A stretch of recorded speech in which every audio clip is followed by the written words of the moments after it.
மங்களகரமாக மஞ்சள் புடவை கட்டியாச்சுங்க. இன்றைக்கி ஆடி வெள்ளி இல்லை, அதனால் வீட்டுக்கெல்லாம் சாமி கும்பிட்டு கோயிலுக்கு போகலான்ட்டு ரெடி ஆகிட்டேங்க.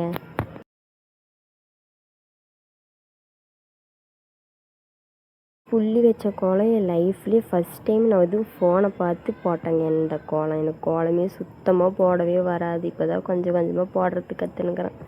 கோயிலுக்கு கிளம்பியாச்சுங்க.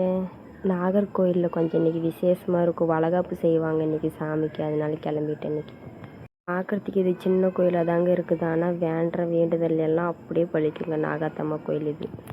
அப்புறம் என்ன, ஆடி மாதம் பிறந்துருச்சுல்ல, கூழ் இல்லாமல் இருக்குமா, வந்த வேலையை பார்க்கணும் தானே. கூழ் கொடுத்தாங்கங்க, குடிச்சிட்டு அப்படியே சாமிக்கெல்லாம் திருப்தியாக கும்பிட்டு கிளம்பியாச்சுங்க. அப்படியே கொஞ்சம் டவுனுக்கெல்லாம் போய் கொஞ்சம் திங்ஸ் வாங்கணும், அதுவும் வாங்கிட்டு வந்துட்டேங்க. வாங்கிட்டு இன்றைக்கி நம்ம எங்கே போகிறாங்கன்னு பார்க்கலாமா? வீடியோ ஃபுல்லாக ஸ்கிப் பண்ணாமல் பாருங்கள். நான் யார் வீட்டுக்கு போகிறேன், எந்த ஊருக்கு போகிறேன்ட்டு. ரெடி ஆகிட்டு அக்கா வீட்டுக்கு போயாச்சுங்க. நானும் சின்ன அக்காவும் தான் கிளம்புறேங்க ஊருக்கு. நாங்கள் 2 பேர் கிளம்பியிருக்கிறத பார்த்தாவே நீங்களே கெஸ் பண்ணிடுவீங்க. கெஸ் பண்ணியிருந்தாலும் பரவாயில்ல, இருக்கட்டும். கமெண்டில் சொல்லுங்கள் எங்கே போகிறேங்கன்ட்டு. இவங்களெல்லாம் தூக்கின்னு போய் ஊரில் சேர்த்துறதுக்குள்ளே போதும்னு ஆயிரும்.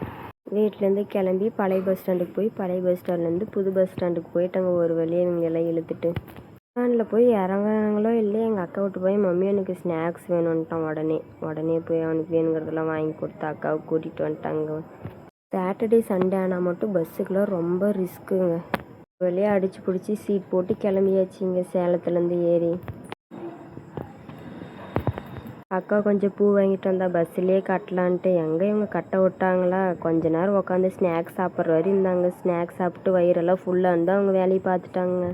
வீட்டில் போய் பூ கட்டிக்கலான்ட்டு அக்கா சொல்லிட்டு எடுத்து வச்சிட்டாங்க. அப்புறம் பார்த்தா தொப்பூர் தாண்டினா செம்ம டிராஃபிக்கு. அதையெல்லாம் தாண்டி போனால் பயங்கரமாக மழை வந்துருச்சுங்க.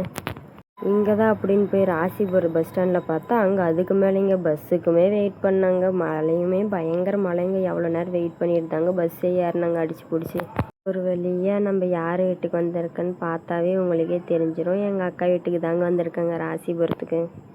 அக்காவை நீ முன்னாடியே போய், ஏன்னா அக்கா வர்றது மட்டும்தான் தெரியும், அதனால் நான் வர்றது தெரியாது. அதனால் அக்காவை முன்னாடியே அனுப்பிச்சிட்டு நான் அப்புறமா வந்தேங்க. ஒரு ரியாக்ஷனுமே இல்லை எங்கள் பாப்பா மூஞ்சில். வரது அவங்களுக்கு ஆக்சுவலாக தெரியாது. சரி, என்னை பார்த்தா அவங்க என்ன ரியாக்ஷன் பண்ணுவாங்கன்னு பார்த்தா சொல்லப்போனால் நானே தாங்க எனக்கு சர்ப்ரைஸாக பண்ணிக்கணும் மாட்டேங்குது. பாப்பாவை தூங்கிட்டு இருந்தா, எலிசாமி நான் வந்துன்னுக்கிறேன் ஏழு அப்படின்னு எழுப்பி விட்டாங்க. அவளும் நொயின்னு அழுந்துன்னு இருந்தா. அரை தூக்கத்தில் இருந்தாவே எங்கள் பெரிய பாப்பா இன்னமுமே அந்த பழக்கத்தை விடவே இல்லைங்க, அழுந்துகிட்டே இருப்பா. அப்புறம் குட்டி குழந்தைய போய் பார்க்கலான்ட்டு போயாச்சுங்க. அவங்களும் தூங்கிட்டு இருந்தாங்க. அவங்கள தூக்கி ஒரு கொஞ்ச நேரம் கொஞ்சிட்டு இருந்தேன். அக்கா நிலாவத்தின்னு பாப்பாவை கொஞ்சி சாமின்னா அவள் நெட்டையெல்லாம் போடுவாள். அதனால் பாப்பாவுக்கு அழகாக நெட்டையெல்லாம் எடுத்து போட்டுட்டு இருந்தாங்க. சமத்துங்க. அப்புறம் என்ன, மண்டையில் இருக்கிற அந்த 4 முடியை வளைச்சி போட்டு ஒரு கொண்டை போட்டுடலான்ட்டு கிளம்பிட்டாங்க போடுறதுக்கு. எங்கே போய் வந்தாலுமே ஃபஸ்ட்டு இந்த 4 முடியை வளைச்சி நான் கொண்டை போட்டால் தாங்க எனக்கு கொஞ்சம் ஃபுல்ஃபில்லாக ஆகும். கொண்டையெல்லாம் போட்டு முடிச்சுட்டு மூஞ்சி கழுவிட்டு வந்தாச்சுங்க. அக்கா என்ன சாப்பாடு செஞ்சுருக்கான்னு பார்க்கலாமா வாங்க. கவாப்பு, ரசம், ஒயிட் ரைஸ் தாங்க நைட்டு சாப்பாடு. நாங்கள் வரங்கன்ட்டு அக்கா செஞ்சு வச்சுருக்காங்க. அப்புறம் நீங்களாம் கேட்டுகிட்டே இருப்பீங்களே, சாந்தினி அக்காவை வீடியோ பண்ண சொல்லுங்கக்கா, வீடியோ போட சொல்லுங்கன்ட்டு. அவங்க போட மாட்டாங்க, எங்கள் வீடியோக்குள்ளே வேணால் அவங்க வருவாங்க. அவங்க தாங்க சாப்பாடெல்லாம் எங்களுக்கெல்லாம் பரிமாறிட்டு இருந்தாங்க. எல்லோரும் சாப்பிட்டு முடிச்சுட்டோங்க. அந்த ரிதன்யா மேடம் மட்டும் சாப்பிடாம அப்படியே வச்சுருந்தா. ரித்திகா வானிலை அவனுக்கு ஊட்டி விட்றேன்ட்டு அவங்க எவ்வளோ அழகாக ஊட்டி சாப்பிட்றாங்க பாருங்கள். இவங்க 2 பேர் இங்கே சாப்பிட்டுட்டு இருக்கிறாங்க. அந்த பெரிய மேடம் 2 பேர் பாருங்கள் என்ன பண்ணின்னுக்கிறாங்கன்னு. இவங்க சாப்பிட இருந்தாங்க இவங்க 2 பேர்த்துக்கு டைமு. அப்புறம் 4 பேர் சேர்ந்துட்டாங்கன்னா அவங்க பண்ணுற சேட்டையெல்லாம் உங்களுக்கு வீடியோவில் ஷூட் பண்ணுறேன். எல்லோரும் சாப்பிட்டு முடிச்சது. சரி பாத்திரத்தெல்லாம் விளக்கிடலாம். அக்காவும் பாப்பாவை பார்க்குறதுக்கு போயிட்டா, பாப்பா அழுந்துகிட்டே இருந்தான்ட்டு. பாத்திரலாம் விளக்கி முடிச்சுட்டு வீடெல்லாம் பெருக்கிட்டு இருந்தாங்க. வீடு பெருக்கக்குள்ளேயே வெளியெல்லாம் பாம்பு அப்படின்னு சொல்லி கத்திட்டு இருந்தாங்க. வந்து பார்த்தா ஃபாரஸ்ட்காரங்க வந்திருந்தாங்க அங்கே பார்க்குறதுக்கு பாம்பை. சின்ன பாம்பாக இருக்குது, ஆனால் படம் எடுக்கிறது மட்டும் எத்தனை சோடு படம் எடுக்குது பார்த்தீங்களா? அது நீங்களே பாருங்கள். ஆக்சுவலாக இது வந்து மழை காலங்க. மழை காலம்னாவே எல்லா வீட்டு சைடுமே வரும். எல்லோரும் சேஃபாக இருங்க. நைட் டைமில் குழந்தைங்களெல்லாம் விளையாடுறதுக்கு எங்கேயும் தனியாக விடாதீங்க. கடைக்குமே எங்கேயுமே தனியாக விடாதீங்க. பாம்பு பண்ணுற சேட்டையை பாருங்களேன். சின்னசாக இருந்துக்கிட்டு என்ன போடுது பார்த்தீங்களா? பாம்பு இங்கே இருக்கிறது எப்படி பக்கத்து வீதிக்காரங்களுக்கெல்லாம் தெரியுதோ தெரியலைங்க.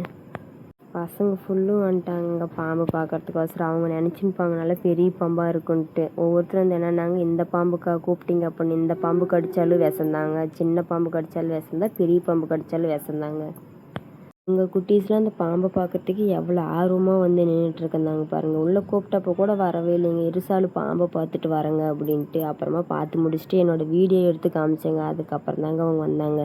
அப்புறம் வீட்டுக்கு போகலாம் வா சாமி 11 மணி ஆயிடுச்சுன்னு கூட்டிகிட்டு போனாங்க. எங்கள் பாப்பா அவளோட ஆக்டிவிட்டீஸ்லாம் எடுத்து காமிச்சிட்டு இருந்தா. வாசால் நான் பண்ணின்னுக்கிறதெல்லாம் பாரு அப்படின்ட்டு பாப்பா பண்ணின்னுக்கிறதெல்லாம் பார்த்துட்டு பாப்பாவை கொஞ்ச நேரம் கொஞ்சிட்டு வழக்கம் போல் நம்ம குத்தாட்டத்துக்கு இறங்கியாச்சுங்க.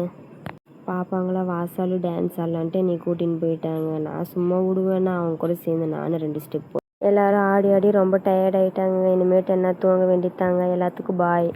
என்னோடய வீடியோ பிடிச்சிருந்தா லைக் பண்ணி ஷேர் பண்ணி மறக்காமல் சப்போர்ட் பண்ணுங்கள். எல்லோரும் சேஃபாக இருங்க. ஓகேவா?